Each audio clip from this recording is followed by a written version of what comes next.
अस्सलाम वालेकुम फ्रेंड्स, मैं हूं नवीद अख्तर हाशमी। जैसा कि जॉब टीवी पे हमारी काम की बात जारी है, तो आज मैं किस्त नंबर 82 लेके हाजिर हूँ। एक लाइन में इंट्रोडक्शन देता चलूंगा कि एक्चुअली काम की बात है क्या। काम की बात वही है जो कहीं से हमने पढ़ी है, किसी से सुनी है, कहीं देखी है, किसी की आप बीती है या हमारी आप बीती है। तो चलते हैं अब काम की बात की तरफ कि आज की काम की बात क्या है। फ्रेंड्स, एक दफा का जिक्र है कि किसी शख्स को एक उकाब का अंडा मिल गया। उसने उकाब का अंडा लिया और अब उसने सोचा कि ये है तो उकाब का अंडा, मगर इसका मैं करूंगा क्या। उसने कहा किसी ना किसी तरह इसमें से उकाब का बच्चा पैदा करना चाहिए। उसने वो उकाब का अंडा जो सा था, उसके घर में मुर्गी थी, तो मुर्गी के अंडे जो से थे उसने बच्चे उसमें से निकालने थे, तो उसने मुर्गी के अंडों में उकाब का अंडा भी रख दिया। अब मुर्गी ने देखा कि ये अंडा डिफरेंट है, मगर मुर्गी को उससे कोई फर्क ना पड़ा। उसने बच्चे को उसके हीट दी और बच्चे जो से जैसे नॉर्मल पैदा हुए, इस तरह उकाब का बच्चा भी बीच में पैदा हो गया। अब क्योंकि जीन्स तो उकाब के थे, अब जब बच्चे छोटे छोटे थे, छोटे बच्चों को तो पता नहीं चलता। जब वो बच्चा बड़ा हुआ थोड़ा थोड़ा, तो वो उकाब की शक्ल जाहिर बात उसने धारनी थी, तो जो मुर्गी के बच्चे थे वो मुर्गी के बच्चे ही बनने थे। अब थोड़े थोड़े वो बड़े हो गए, खेलते रहे। अब वो मुर्गी के बच्चों की तरह वो वैसे ही वो छोटे छोटे चीजें खाता, रोटियां खाता छोटी छोटी। इसी तरह वो छोटे छोटे गोश्त के टुकड़े या बच्चे कुछ चावल खा को लेता। अब क्योंकि वो मुर्गी के बच्चे जो उनसे उड़ नहीं सकते, इसलिए उसने उसने किसी को उसने उड़ते नहीं देखा, तो उसने भी नहीं उड़ना शुरू किया। जैसे वो वक्त गुजार रहा था उन जैसे ही होता जा रहा था। तो क्या हुआ कि वक्त गुजरता गया, वक्त गुजरता गया, उकाब के मुंह के पर भी बड़े हो गए, ठीक है, उसकी जिसामत भी बढ़ गई, सारा कुछ उसमें आ गया, मगर अभी भी वो उड़ नहीं सकता था, क्योंकि उसके साथ जो सी थे वो बच्चे वो मुर्गियां बन चुकी थी और मुर्गियां उड़ती नहीं। अगर वो उड़ता भी थोड़ा थोड़ा जितना मुर्गा उड़ सकता है, तो इससे ज्यादा उसको अपनी सलाहियत का एहसास ही ना हुआ। फिर क्या हुआ कि वक्त गुजरता गया, तो एक दफा क्या हुआ कि एक असल उकाब जो सा है वो उस इलाके से गुजरा।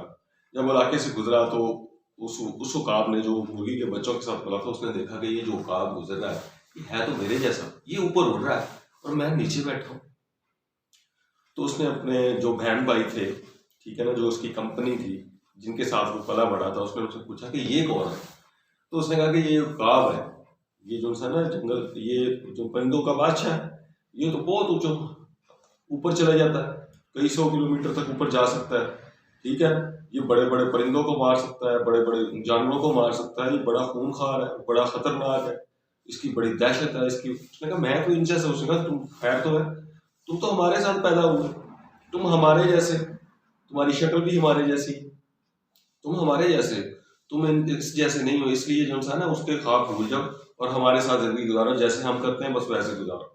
उन्होंने उकाब की जो सी थी ना, वो जो सी सोच जो सी थी उसकी, वो सारी जो सी वो डैमेज कर दी। उन्होंने ये नहीं कहा कि तुम भी उड़ सकते हो, उन्होंने कहा कि नहीं, तुम मुर्गी के बच्चे हो, मुर्गी जैसे तुम हमारे साथ रहे हो, तुमने हमारे साथ ही रहना और हमारे जैसी सोच रखो। उन्होंने उसको ना डीमोटिवेट कर दिया। इसलिए जो वो उकाब का बच्चा जो सा था, वो उसने समझा कि ये कोई वहम है मेरा। उसने कहा तुम्हारा ख्याल है, तुम उकाब थोड़ी हो, तुम तो मुर्गी के बच्चे, तुम हमारे साथ पैदा हुए थे, तुम हमारे भाई हो, जो हम खाते पीते हो तुम खाते पीते रहो, जहां हम रहते हैं तुम भी वहीं रहो। इस तरह करके उन्होंने उसको अपनी जेब जो सा था वो मोड़ दी। फ्रेंड्स, इस बात को फिर क्या हुआ कि वो उकाब जो सा था उनकी तरह उसने जिंदगी गुजारी और मुर्गियों की तरह वो पला बड़ा और मुर्गियों की तरह उसने जिंदगी गुजारी और आखिर एक मुर्गी के बच्चे की तरह वो इस दुनिया से चला गया।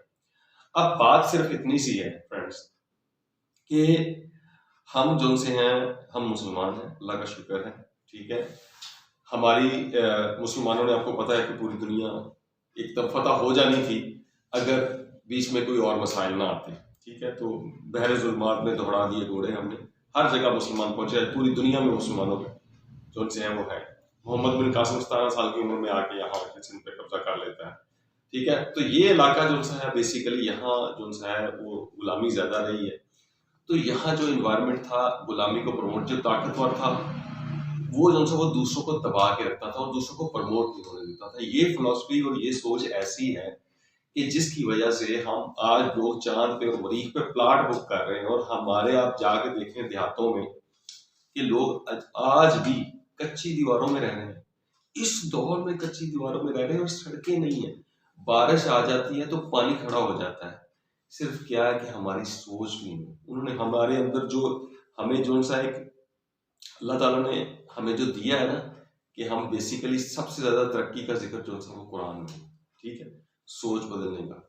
जो अपने आप को कहते हैं कुरान, कुरान में ही है ना, उन्हीं से वर्ड लिए गए हैं कि खुदा उनकी हालत बदलता है जो अपनी हालत बदलना चाहते हैं, ठीक है। हमें तो खास तौर पे ये कहा गया है कि अपने आप को चेंज करो, तरक्की करो, तस्वीर कायनात का हुक्म दिया गया है।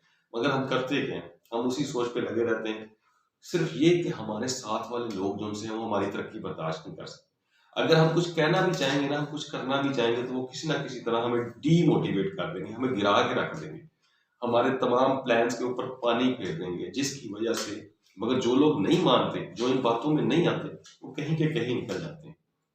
तो फ्रेंड्स, आज की मेरी जो कहानी है, इसको सुनाने का मकसद ये है कि लोग आपको जो उनसे हैं वो दबाएंगे, प्रेस होंगे, हत्ता कि जो आपके खैर खा भी होंगे ना, जो उनसे वो खैर खा भी इसलिए होंगे, वो आपको एक लाइन में रखेंगे कि चलो यार खैर खा है, मगर जब आप कहीं ज़्यादा तरक्की करने लगेंगे तो हो सकता है कि वही लोग आपके मुखालिफ होना शुरू हो जाए, वो आपकी तरक्की से जेलस होना शुरू कर दें। फिर वो कहते हैं कि ये आगे क्यों निकल गया, ठीक है ना, तो वो कहते हैं कि इसको नहीं निकलना चाहिए था। तो एक दूसरे की टांग खींचने में हमारा मुआशरा सबसे आगे है। हम नहीं बर्दाश्त करते, खुदारा एक दूसरे को रास्ता दें, एक दूसरे को आगे निकलने दें। तो ऐसी सोच को ख़त्म कीजिए, लोगों को आगे बढ़ने दें और खुद भी उनके साथ बढ़ेंगे। जब आप कहेंगे ना मैं जैसा हूँ तुम भी ऐसे ही रहो, तो फिर क्या होगा, तो फिर हम ऐसे ही रह जाएंगे जैसे हम हजारों साल पहले थे। मगर जो कहते हैं कि नहीं मैंने आगे निकलना है, तुम्हें भी आगे करना है।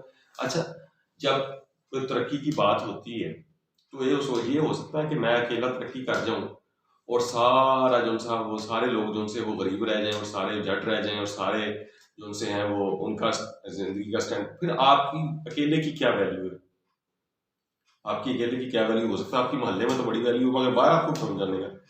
देखें आज जो सा है ना, पूरी दुनिया क्या बन गई है, गांव बन गई। तो आज तरक्की याफ्ता मुल्कों की कदर है, बंदों की कदर नहीं है। आज क्या पावर किसके पास है, जिसके पास पावर है उसकी पूरी दुनिया में डंका बजता है, और जिसके पास पावर नहीं है बेचारा गरीबों को अब मदद ही मांगता फिरता है।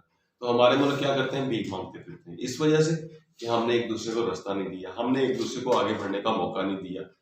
नहीं देंगे तो फिर हमारा हाल तो फिर यही होगा। इसलिए लोगों को आगे बढ़ने का मौका दें, आगे निकलने का मौका दें, फिर हमारा मुल्क भी आगे निकलेगा, हमारे दोस्त भी आगे निकलेंगे, हमारे रिश्तेदार भी आगे निकलेंगे और सारी सोसाइटी चेंज होगी।